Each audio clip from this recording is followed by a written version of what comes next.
Hello guys, may panibago naman tayong pag-usapan tungkol naman sa Ganoy Bloodline or Game Fowl.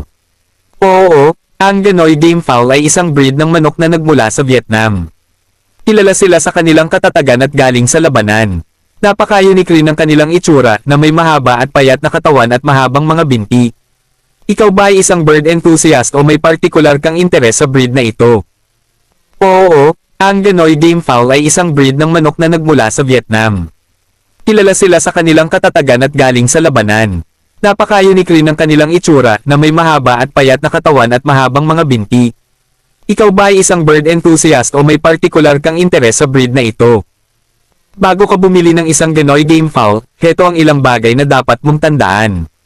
Isa, pangangalaga. Ang mga Ganoy Game Fowl ay nangangailangan ng espesyal na pangangalaga. Kailangan nila ng malinis na tirahan at sapat na espasyo para mag-alaw. Dalawa, pagkain.